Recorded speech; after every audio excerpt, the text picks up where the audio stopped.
अतश्रेय बृहस्पतिवार व्रत कथा। एक समय की बात है, भारतवर्ष में एक राजा राज्य करता था। वह बड़ा ही प्रतापी और दानी था। वह नित्य प्रतिदिन मंदिर में दर्शन करने जाता था। वह ब्राह्मणों और गुरुओं की सेवा किया करता था। उसके दरवाजे से कोई भी निराश होकर नहीं लौटता तथा प्रत्येक गुरुवार वह व्रत रखता एवं पूजन करता। हर दिन गरीबों की सहायता करता, परंतु सब बातें उसकी रानी को अच्छी नहीं लगती थी। वह न व्रत करती थी, न किसी को दमड़ी तक दान में देती थी तथा राजा को भी ऐसा करने से मना किया करती थी। एक समय की बात है, राजा तो शिकार खेलने वन को गए हुए थे। महल में रानी और दासी थी। उस समय गुरु बृहस्पति देव एक साधु का रूप धारण कर राजा के दरवाजे पे भिक्षा मांगने आए तथा भिक्षा मांगी तो रानी कहने लगी, हे साधु महाराज, मैं इस दान पुण्य से तंग आ गई हूँ। मेरे से तो घर का कार्य समाप्त नहीं होता। इस कार्य के लिए मेरे पति देव ही बहुत हब हैं। अब इस प्रकार की कृपा करे, यह सब धन नष्ट हो जावे और मैं आराम से रह सकूं। साधु बोले, हे देवी, तुम तो बड़ी विचित्र हो। संतान और धन से कोई दुखी नहीं होता, इसको सभी चाहते हैं।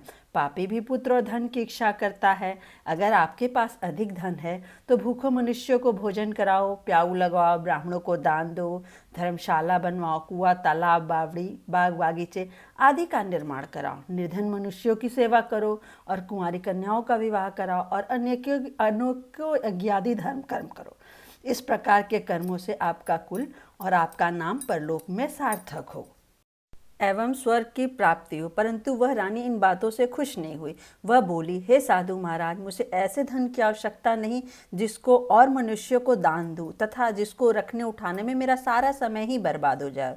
साधु ने कहा, हे देवी, तुम्हारी ऐसी इच्छा है तो ऐसा ही होगा। मैं तुम्हें बताता हूँ, वैसा ही करना। बृहस्पति के दिन घर को गोबर से लिपना, अपने केशों को धोते समय स्नान करना, राजा से कहना वो हजामत करवाए, भोजन में मांस मदिरा खाना, कपड़े धोबी के हाथ धुलवाने डालना। इस प्रकार 7 बृहस्पति करने से तुम्हारा सब धन नष्ट हो जाएगा। ऐसा कहकर वह साधु महाराज वहां से अंतर ध्यान हो गए। रानी ने साधु के अनुसार वैसा ही किया। 3 ही बृहस्पति बीते थे कि उसका समस्त धन नष्ट हो गया और भोजन के लिए दोनों समय तरसने लगे, सांसारिक भोगों से दुखी रहने लगे। तब वह राजा रानी से कहने लगी, रानी, तुम यहाँ पे रहो, मैं दूसरे देश में जाऊँगा, क्योंकि वहाँ मुझे सभी मनुष्य जानते हैं, इसलिए कोई कार्य नहीं कर सकता। देश चोरी परदेश भीख बराबर है। ऐसा कह के राजा परदेश चला गया। वहाँ जंगल को जाता, लकड़ी काट कर लाता और शहर में बेचता। इस तरह जीवन व्यतीत करने लगा। इधर राजा के घर रानी और दासी दुखी रहने लगे। किसी दिन भोजन मिलता, किसी दिन जल पीकर ही रह जाती। एक समय रानी और दासी को 7 रोज बिना भोजन के व्यतीत हो गए तो रानी ने अपनी दासी से कहा, हे दासी, यहाँ पास के नगर में मेरी बहन रहती है। वह बड़ी ही धनवान है। तो उसके पास जा और वहाँ से 5 सेर बेझर मांग ला, जिससे कुछ समय के लिए गुजर हो जाएगी। इस प्रकार रानी की आज्ञा मानकर दासी उसकी बहन के पास गई। रानी की बहन उस समय पूजन कर रही थी, क्योंकि उस रोज बृहस्पतिवार था। जब दासी ने रानी की बहन को देखा और उससे बोला, हे बहन रानी, तुम्हारी बहन ने भेजा है, मेरे लिए 5 सेर बेझर दे दो। इस प्रकार दासी ने अनेक बार कहा, परंतु रानी ने कुछ उत्तर नहीं दिया, क्योंकि वह उस समय बृहस्पतिवार का व्रत की कथा सुन रही थी। इस प्रकार जब बांदी को किसी प्रकार का उत्तर नहीं मिला तो वह दुखी हुई एवं क्रोध भी आया और लौटकर अपने गांव रानी के पास बोली, हे रानी, तुम्हारी बहन तो छोटे मनुष्य से बात नहीं करती। मैंने उसने कहा सो उसने कोई उत्तर नहीं दिया। मैं वापस चली आई। रानी बोली, हे दासी, इसमें उसका कोई दोष नहीं है। जब बुरे दिन आते हैं तब कोई सहारा नहीं देता। अच्छे बुरे का पता विपत्ति में ही आके लगती है। जो ईश्वर की इच्छा होगी वही होगा। यह सब हमारे भाग्य का दोष है। इधर उस रानी ने देखा कि मेरी बहन की दासी आई थी, परंतु मैं उससे नहीं बोली, इससे वो बहुत दुखी होगी। यह सोच कथा को सुन विष्णु भगवान का पूजन समाप्त कर वह रानी बहन के घर चल दी और जाकर अपनी बहन से कहने लगी, हे बहन, मैं बृहस्पतिवार का व्रत कर रही थी, तुम्हारी दासी गई थी, परंतु जब कथा होती है तो न उठते हैं न बोलते हैं, इसलिए मैं न बोली। कहो दासी, क्यों गई थी? रानी बोली, बहन, हमारे यहाँ अनाज नहीं है, वैसे भी तुमसे कोई बात छिपी नहीं है, इस कारण मैंने दासी को तुम्हारे पास 5 सेर बेझर लेने के लिए भेजा था। रानी बोली, बहन देखो, बृहस्पति भगवान मनोकामना पूर्ण करते हैं, देखो शायद तुम्हारे घर में अनाज रखा हो। इस प्रकार का वचन जब रानी ने सुना तो घर के अंदर गई। वहाँ उसे घड़ा बेझर का भरा मिल गया। तब तो रानी और बांदी को बहुत ही खुशी हुई और दासी से कहने लगी, हे रानी, देखो, हमें वैसे भी अन्न नहीं मिलता था तो हम रोज व्रत करते थे। अगर इनसे व्रत की विधि तथा कथा पूछ ली जावे तो हम भी क्या करें। तब उस रानी ने अपने बहन से पूछा, हे बहन, यह बृहस्पतिवार के व्रत की कथा कैसे तथा यह व्रत कैसे करना चाहिए। रानी को बहन ने कहा, गुरुवार के व्रत में चने की दाल, मुनक्का से विष्णु भगवान की केले की जड़ की पूजन करो तथा दीपक जलावे, पीला भोजन करे। इस प्रकार करने से गुरु भगवान प्रसन्न होते हैं, अन्न, पुत्र और धन देते हैं, मनोकामना पूर्ण करते हैं। इस प्रकार दासी और रानी दोनों ने निश्चय किया कि बृहस्पति भगवान का पूजन जरूर करेंगे। 7 रोज बाद जब बृहस्पतिवार आया तो उन्होंने व्रत घुड़साल में जाकर चना व गुड़ बीन कर लाई तथा उसकी दाल से केले की जड़ को तथा विष्णु भगवान का पूजन किया। अब भोजन पीला कहाँ से आवे, बेचारी बड़ी दुखी थी, परंतु उन्होंने व्रत किया था, इस कारण गुरु भगवान प्रसन्न थे। 2 थाल में सुंदर पीले भोजन लेकर आया। दासी भोजन पाकर बड़ी प्रसन्न हुई और रानी से बोली, चलो रानी जी भोजन कर लो। रानी को इस विषय में कुछ भी पता नहीं था, इसलिए वह दासी से बोली, तू ही भोजन कर, क्योंकि तू व्यर्थ में हमारी हंसी उड़ाती है।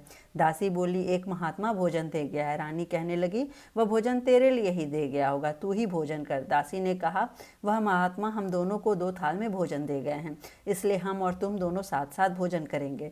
इस प्रकार रानी और बांदी दोनों ने गुरु भगवान को नमस्कार कर भोजन प्रारंभ किया। अब प्रत्येक बृहस्पतिवार को भगवान का व्रत और विष्णु पूजन करने लगे। बृहस्पति भगवान की कृपा से फिर रानी और दासी के पास धन हो गया।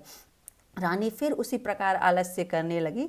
तब दासी बोलो, देखो रानी, तुम पहले इस प्रकार करती थी तो तुम्हें धन रखने में कष्ट होता था, इस कारण सभी धन नष्ट हो गए थे। अब गुरु भगवान की कृपा से हमें यह धन मिला है तो तुम्हें आलस्य होता है। बड़ी मुसीबतों के बाद हमने यह धन पाया है, इसलिए हमें भूखे मनुष्यों को भोजन कराओ, प्याऊ लगाओ, ब्राह्मणों को दान दो, कुआं, तालाब, बावड़ी आदि का निर्माण करो, मंदिर पाठशाला बनवा कर दो, कुंवारी कन्याओं का विवाह करो और पितर प्रसन्न होंगे। तब रानी ने इस प्रकार कर्म करने प्रारंभ किए तो काफ़ी यश फैलने लगा। एक दिन रानी और दासी विचार करने लगे कि न जाने राजा किस प्रकार से होगी, उनकी कोई खबर नहीं है। गुरु भगवान से उन्होंने प्रार्थना की और भगवान ने रात्रि में राजा को सपने में कहा, हे राजा, उठ, तेरी रानी तुझको याद करती है, अपने देश को जा। प्रातःकाल राजा उठा और विचार करने लगा कि स्त्री जाति खाने और पहनने की संगनी होती है, पर भगवान की आज्ञा मानकर वह अपने नगर के लिए चलने को तैयार हुआ। इससे पूर्व जब राजा परदेश चला गया था तो प्रतिदिन जंगल में से लकड़ी बीन कर लाता था और उन्हें शहर में बेचकर अपनी दुखी जीवन को बड़ी कठिनता से व्यतीत करता। एक दिन राजा दुखी हो अपनी पुरानी बातों को याद करने लगे। तब उस जंगल में से एक देव साधु का रूप धारण कर आ गए और राजा के पास आकर बोले, हे लकड़हारे, तुम इस सुनसान जंगल में किस चिंता में बैठे हो, मुझको बतलाओ। यह सुन राजा के नेत्रों में जल भर आया और साधु को वंदना करके बोले, हे प्रभु, आप सब कुछ जानते हो। इतना कह के साधु को अपनी संपूर्ण कहानी सुना दी। महात्मा दयालु होते हैं। उससे बोला, हे राजा, तुम्हारी स्त्री ने बृहस्पति देव का अपराध किया था, जिस कारण यह तुम्हारी दशा हुई है। अब तुम किसी प्रकार की चिंता मत करो, भगवान तुम्हें पहले से अधिक धन देगा। देखो, तुम्हारी स्त्री ने भी गुरुवार का व्रत प्रारंभ कर दिया है। अब तुम मेरा कहा मानकर बृहस्पतिवार को व्रत करके चने की दाल, गुड़, जल के लोटे में डालकर केले का पूजन करो, फिर कथा कहो और सुनो, भगवान तेरी सब मनोकामना पूर्ण करेगा। साधु को प्रसन्न देखकर राजा बोले, हे प्रभु, मुझे लकड़ी बेचकर इतना पैसा नहीं मिलता जिससे भोजन के उपरांत कुछ बचा सकूं। मैंने रात्रि में अपनी रानी को व्याकुल देखा, मेरे पास कुछ भी नहीं है जिससे उसकी खबर मांग सकूं। फिर कौन सी मैं कहानी कहूँ, यह मुझको कुछ भी मालूम नहीं है। साधु ने कहा, हे राजा, तुम किसी बात की चिंता मत करो। बृहस्पति के दिन तुमको रोजाना की तरह लकड़ियाँ लेकर शहर को जाओ, तुम्हें रोज से दुगुना धन प्राप्त होगा, जिससे भली भांति तुम भोजन कर लोगे तथा बृहस्पति देव की पूजा का सामान भी आ जाएगा। बृहस्पति देव की दूसरी कहानी। प्राचीन काल में एक ब्राह्मण था। वह बहुत निर्धन था, उसकी कोई भी संतान नहीं थी। उसकी स्त्री बड़ी मलिनता के साथ रहती, वह स्नान न करती, किसी देवता का पूजन न करती, प्रातःकाल उठते ही सर्वप्रथम भोजन करती, बाद में अन्य कार्य करती। इससे ब्राह्मण देवता बेचारे बहुत दुखी थे, परंतु कुछ कह नहीं पाते, किंतु उसका कोई परिणाम न निकला। भगवान की कृपा से ब्राह्मण इसकी स्त्री कन्या धीरे धीरे बड़ी होने लगी। वह बालिका प्रातःकाल स्नान करके विष्णु का जाप करने लगी।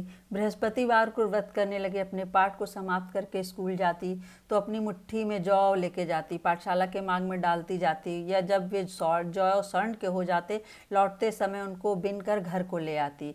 एक दिन वह बालिका सूप में सोने के जौं को फटक कर साफ कर रही थी तो उसके पिता ने देख लिया और कहा, हे बेटी, सोने के जौं को फटकने के लिए सोने का सूप होना चाहिए। दूसरे दिन गुरुवार था। इस कन्या ने व्रत रखा और बृहस्पति देव से प्रार्थना करके कहा, हे प्रभु, मैंने आपकी पूजा सच्चे मन से की है तो मेरे लिए सोने का सूप दे दो। बृहस्पति देव ने उसकी प्रार्थना स्वीकार कर ली। रोजाना की तरह वह कन्या जौ फैलाती हुई जाने लगी। जब लौटकर जौ बिन रही थी तो बृहस्पति देव की कृपा से सोने का सूप मिला। उसे वह घर ले आए और उसे जौ साफ करने, परंतु उसकी माँ का वही ढंग रहा। एक दिन की बात है, वह कन्या सोने के सूप में जौ साफ कर रही थी। उस समय उस शहर का राजपुत्र वहां से होकर निकला। इस कन्या के और रूप के और कार्य को देखकर मोहित हो गया तथा अपने घर आकर भोजन और तथा जल त्याग उदास होकर लेट गया। राजा को इस बात का पता लगा तो अपने मंत्रियों के साथ उसके पास गए। बोले, हे बेटा, तुम्हें किस बात का कष्ट है? किसने अपमान किया अथवा कोई कारण हो सो कहो, मैं वही करूंगा जिससे तुम्हें प्रसन्नता हो। अपने पिता की राजकुमार ने बात सुनी। बोला, मुझे आपकी कृपा से किसी बात का दुख नहीं, किसी ने मेरा अपमान नहीं किया, परंतु मैं उस लड़की के साथ विवाह करना चाहता हूँ जो सोने के सूप में जौ साफ कर रही थी। यह सुन राजा आश्चर्य में पड़ा। बोला, हे बेटा, इस तरह के कन्या का पता तुम ही बतलाओ, मैं उसके साथ तेरा विवाह अवश्य करा दूंगा। राजकुमार ने लड़की के घर का पता बतलाया। तब मंत्री उस लड़की के घर गए और ब्राह्मण देवता से सभी हाल बतलाया। ब्राह्मण देवता ने राजकुमार के साथ अपनी कन्या का विवाह करने के लिए तैयार हो गए तथा विधि के अनुसार ब्राह्मण की कन्या का विवाह राजकुमार के साथ हो गया। कन्या के घर से गरीबी का निवास हो गया। अब भोजन के लिए अन्न बड़ी मुश्किल से मिलता था। एक दिन दुखी होकर ब्राह्मण देवता अपनी पुत्री के पास गए। बेटी ने पिता की दुखी अवस्था को देखा तथा अपनी माँ का हाल पूछा। तत्पश्चात ब्राह्मण का कुछ समय सुखपूर्वक व्यतीत हुआ। कुछ दिन बाद फिर वही हाल हो गया। ब्राह्मण फिर अपनी कन्या के यहाँ गए, सभी हाल बताया तो लड़की बोली, हे पिताजी, आप माताजी को यहाँ लेवा लाओ, मैं उसे विधि बता दूंगी जिससे आपकी गरीबी दूर हो जाएगी। वह ब्राह्मण देवता अपनी स्त्री को लेकर पहुंचे तो पुत्री अपनी माँ को समझाने लगी, हे माँ, प्रातःकाल तुम उठ के प्रथम स्नादि करके विष्णु भगवान का पूजन करो तो सब दरिद्रता दूर हो जाएगी। परंतु उसकी माँ ने एक बात नहीं मानी और प्रातःकाल उठते ही सर्वप्रथम अपनी पुत्री व बच्चों की जूठन खा लिया। एक दिन उसकी पुत्री को भी बहुत गुस्सा आया और एक रात कोठरी के सभी सामान निकाल दिए और एक रात उसमें अपनी माँ को बंद कर दिया। प्रातःकाल उसमें से निकाला और स्नादि करा के पाठ कराया तो उसकी माँ की बुद्धि भी ठीक हो गई और फिर प्रत्येक बृहस्पतिवार को व्रत करने लगी। इस व्रत के प्रभाव से उसकी माँ भी बहुत धन्यवान और पुत्रवती हो गई और बृहस्पति जी के प्रभाव से स्वर्ग को प्राप्त हुए और ब्राह्मण भी सुखपूर्वक इस लोक से सुख भोग कर स्वर्ग को प्राप्त हुआ। इस तरह कहानी कह के साधु देवता वहाँ से लोप हो गए। धीरे धीरे समय व्यतीत होने लगा। फिर वही बृहस्पतिवार का दिन आया। राजा जंगल में से लकड़ी काटकर किसी शहर में बेचने गया और उस दिन से अधिक पैसा मिला। राजा ने चना गुड़ आदि लाकर गुरुवार का व्रत किया। उस दिन से तो सभी क्लेश दूर हुए, परंतु जब दोबारा गुरुवार का दिन आया तो बृहस्पतिवार का व्रत करना भूल गया। इस कारण बृहस्पति भगवान नाराज हो गए। उस दिन उस नगर ने राजा के विशाल यज्ञ का आयोजन किया उस तथा शहर में यह घोषणा करा दी, कोई भी मनुष्य अपने घर भोजन न बनावे, समझ जनता मेरे यहाँ भोजन करने आवे। जो इस आज्ञा को न मानेगा उसके लिए फांसी की सजा दी जाएगी। इस तरह की घोषणा संपूर्ण नगर में करा दी गई।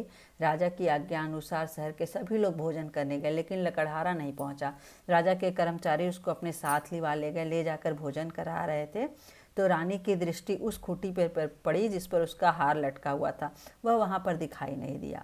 रानी ने निश्चय किया कि मेरा हार इसी मनुष्य ने चुरा लिया है। उसी समय पुलिस को बुलाकर उसको जेलखाने में डलवा दिया। इस प्रकार राजा जेलखाने में पड़ गया और बहुत दुखी होकर विचार करने लगा, ना जाने राजा कौन से पूर्ण जन्म के कर्म से मेरे लिए दुख प्राप्त हुए हैं, तथा उसी साधु को याद करने लगा जो जंगल में मिला था। उसी समय तत्काल बृहस्पति देव साधु के रूप में प्रकट होकर उसकी दशा देखकर कहने लगे, अरे मूर्ख, तूने बृहस्पति देवता की कथा नहीं की, इसके लिए कारण तेरे दुख प्राप्त हुआ है। अब चिंता मत कर, बृहस्पति के दिन जल खाने के दरवाजे पे 4 पैसे पड़े मिलेंगे, तू उनसे बृहस्पति देव की पूजा करना, तेरे सभी कष्ट दूर हो जाएंगे। उसे 4 पैसे मिले। राजा ने कथा कही। उसी रात्रि को बृहस्पति देव ने उस राजा के स्वप्न में कहा, हे राजा, तूने जिस आदमी को जल खाने में बंद किया है वह निर्दोष है, वह राजा है, उसे छोड़ देना। रानी का हार उसी खूंटी पर लटका है, अगर ऐसा नहीं करेगा तो मैं तेरे सारे राज्य को नष्ट कर दूंगा। इस तरह की रात्रि का स्वप्न देखकर राजा प्रातःकाल उठा और खूंटी पर हार देखकर लकड़हारे को बुलाकर क्षमा मांगी तथा राजा को सुंदर वस्त्र आभूषण देकर विदा किया और गुरुदेव की आज्ञा अनुसार राजा अपने नगर को चल दिया। राजा जब नगर के निकट पहुंचा तो उसे बड़ा आश्चर्य हुआ। नगर से पहले अधिक तालाब, कुएं तथा बहुत सी मंदिर, धर्मशाला, मंदिर पुता था। राजा ने पूछा, किसका बाग और धर्मशाला है? तब नगर के सब लोग कहने लगे, यह सब रानी और बांदी के हैं। तो राजा को आश्चर्य भी हुआ और गुस्सा भी आया। तब रानी ने यह खबर सुनी कि राजा आ रहे हैं तो उसने बांदी से कहा, हे दासी, देख राजा हमको कितनी बुरी हालत में छोड़ गए थे, हमारी ऐसी हालत देख कर लौट ना जाए, इसलिए तू दरवाजे पे खड़ी हो जा। आज्ञा अनुसार दासी दरवाजे पे खड़ी हो गई। जब राजा आए तो उन्हें अपने साथ लिवा लाई। तब राजा ने क्रोध करके अपनी तलवार निकाली और पूछने लगे, यह बताओ, यह तुम्हें धन कैसे प्राप्त हुआ है? तब रानी ने कहा, हमें यह सब धन बृहस्पति देव के इस व्रत के प्रभाव से प्राप्त हुआ है। राजा ने निश्चय किया कि 7 रोज बाद तो सभी बृहस्पति देव का पूजन करते हैं, परंतु मैं रोजाना दिन में 3 बार कहानी कहा करूंगा तथा रोज व्रत किया करूंगा। हर समय राजा के दुपट्टे में चने की दाल बंधी रहती तथा 3 बार कहानी कहता। एक रोज राजा ने विचार किया कि चलो अपनी बहन के यहाँ हो आवे। इस तरह निश्चय कर राजा घोड़े पे सवार हो अपनी बहन के यहाँ चलने लगा। मार्ग में उसने देखा कि कुछ आदमी एक मुर्दे लिए जा रहे हैं।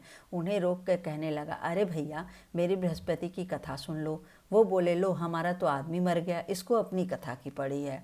आदमी बोले, अच्छा कहो, हम तुम्हारी कथा भी सुनेंगे। राजा ने कथा जब करनी शुरू की और जब कथा आधी हुई तो मुर्दा हिलने लगा और जब कथा समाप्त हुई तो राम राम कह के वह मनुष्य खड़ा हो गया। आगे मार्ग में उसे एक किसान खेत में हल चलाता मिला। राजा ने उसे देखा और उससे बोला, अरे भैया, मेरी बृहस्पति की कथा सुन लो। किसान बोला, जब तक मैं तेरी कथा सुनूंगा तब तक 4 हरया खेत जोत लूंगा, जा अपनी कथा किसी और को सुनाना। इस तरह राजा आगे चलने लगा। राजा के हटते ही बैल पछाड़ खाड़ के गिर गए और उसके पेट में जोर से दर्द होने लगा। उस समय उसकी माँ रोटी लेकर आई। उसने सब देखा तो अपने पुत्र का से सब हाल पूछा और बेटे ने सभी हाल कहा। तो बुढ़िया दौड़ी दौड़ी उस घुड़सवार के पास गई, उससे बोली, मैं तेरी कथा सुनूंगी, तू अपनी कथा मेरे खेत पर ही चल के कहना। राजा ने बुढ़िया के खेत पर जाकर कथा कही, जिसके सुनते ही उसके बैल खड़े हो गए और किसान के पेट का दर्द बंद हो गया। राजा अपनी बहन के यहाँ पहुँच गया। बहन ने भाई का खूब स्वागत किया। दूसरे रोज प्रातःकाल राजा जगा तो देखने लगा सब लोग भोजन कर रहे थे। राजा ने अपनी बहन से कहा, यहाँ कोई ऐसा मनुष्य हो जिससे भोजन न किया तो मेरी बृहस्पति की कथा सुन ले।